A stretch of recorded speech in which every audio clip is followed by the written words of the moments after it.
Glad it's over with. Obviously, it was, something that I never thought I'd be dealing with, and I never have. I've coached 28 years now, and never dealt with it. Never, been on a staff where somebody got fired or somebody left. I've always been in that situation where I could, if I wanted to, have the opportunity to decide, and I found out that Sunday.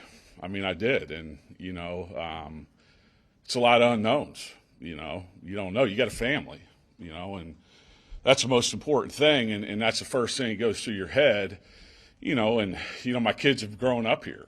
My wife's from Oklahoma. And in hell, I may have been forced to, I don't want to say forced, but may have had to go. That's what people on the outside don't realize. Even these guys that left, they didn't have a choice. You know what I mean?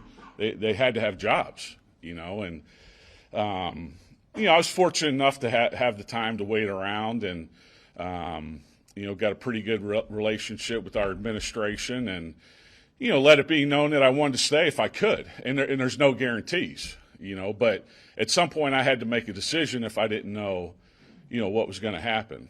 And it worked out for the best. I mean, I love Oklahoma. I love living here. I love everything, about this place. And I think it's special. And, no matter what happens, and I've told people this, and this is true, and I can't, and it's just like recruiting, I can't guarantee anybody anything, in this profession. We just saw that 2 months ago, you know what I mean?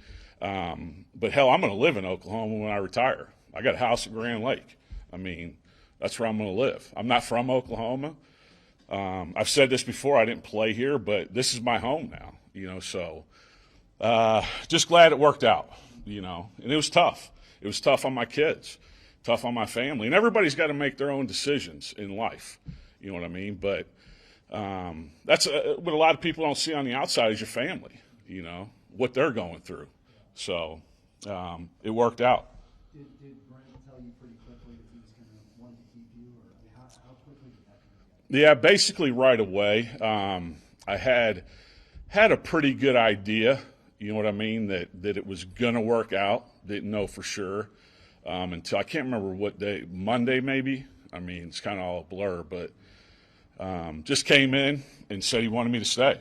I said, I'm here, so that's basically how it happened. But no, thank you, hey, and really appreciate you. You do a great job, and wish you the best of luck. Thanks a lot, Mm. man. Bill, it is good to see you again. It's good to see you. I want to ask you, just with Coach Lebby, just how much of a change is this from what you did last year, learning terminology, learning his style? Has it been a radical change or something you've been able to grasp pretty quickly? Yeah, terminology is the radical change. That's it. And we've play calls are going to be exactly this.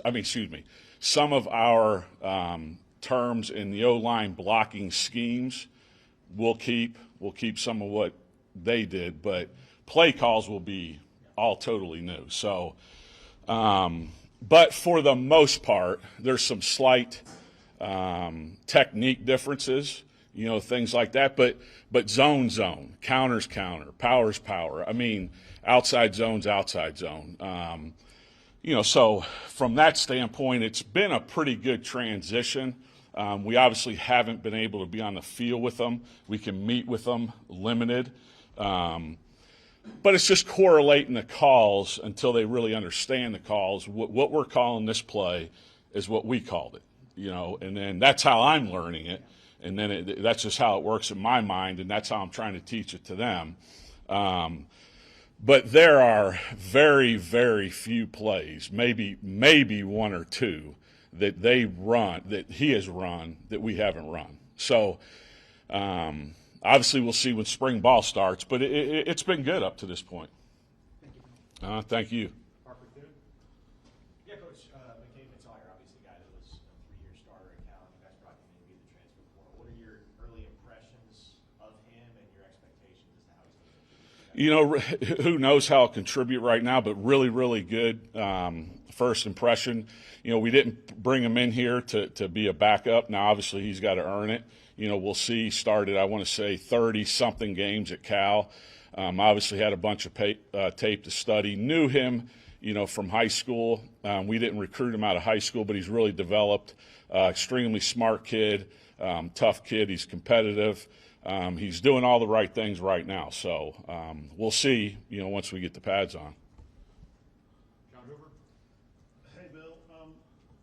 So you're probably up to your neck in offensive cramming and learning terminology. And got a whole new defensive staff, a lot of new defensive ideas coming in. I wonder if you've learned anything in the past 2 months about defense, and specifically the Oklahoma defense. But nothing. I mean, honestly, nothing. I mean, I've learned the people. You know what I mean? The coaches, the quality control guys. They're all great guys, great people. Seem to be great coaches, but like what we're going to run, I have no clue. I mean, honestly, zero clue. And I know what Coach Venables did in the past playing against them, and obviously he's evolved some and done some different things. We haven't played him in I don't know how many years, 5 years or whatever it is. But and obviously we talk about some of the things, but very, very little of what they're going to do. Like you said, I mean, we're immersed in what we're doing, and I mean it's dang near when we're not out there with the kids working out, we're in the meeting room, going over things, that from the offensive standpoint. So know very little about it. And the follow-up to Eric's question was about terminology. You're learning the terminology. How do you turn around and teach it? Well, that's what my job is. Exactly. You know what I mean? Yeah. I mean, I know it. You know what I mean? But again, that's what I'm saying. I mean, I don't want to go through the play calls, but you correlate. All right, this is split zone. This is split cut zone. This is split read zone. This is counter. Right? This is power. This is power read. This is outside zone. This is lead outside zone. So we ran all those plays. So, and again, like I'm saying, that's how I correlate it in my mind. Okay, this is what they call split zone read. This is what they call 10 personnel zone. And I don't know if that makes any sense to you, but that's how I correlate it in my mind. And then, hey, this is what we called it. This is what it is. It's the same damn thing. It's just, you just call it something different. Thank you. You're welcome. Yeah, Bill, I want to ask you, what was your relationship like with, or how much of a relationship and familiarity did you have with Brent before he got here, and what's it been like developing that, these last couple months? Very little. Saw him, obviously played against him twice. I'm glad he's on our side. He does a unbelievable job, obviously recruiting, getting really good players, and then coaching them up. But very little, saw him out recruiting at times, saw him at some conventions, obviously saw him at some of the functions in the bowl games. But that was it, really. I think he's, as good of a coach as he is, and this may be cliche, he's a better guy. I mean, you can ask our players. I mean, what he's bringing to this program, not even football-wise, has nothing to do with football, is as impressive as I've been around, and got his priorities and values straight, and I'm learning a lot. I mean, I hadn't been in something like that. I think he got a lot of it from, the place that he came from, and it's really good stuff. I think if you asked our players, it's really helping them. And obviously, our job, like he says, and we all know, is to win, but ultimately, it's to develop these kids on and off the field. I mean, because football is going to end at some point in time. And most places I've been understand that, but he takes it to another level. You know what I mean? And it's really, really a priority for him, and he makes it a priority for us. So it's been great. I mean, I think he's as good as it gets. I'm excited to be here. I'm excited to work with him, work for him, and I think great things are happening. I think the things that we may have been lacking in the past are going to help us get over the hump. And that's not talking about anybody. I mean, it's just, it's just a different way of doing it.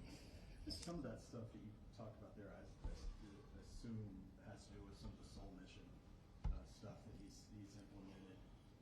What's been your impression so far of that program, the way that players have responded to that, and some of those guys that are here, in charge of that program?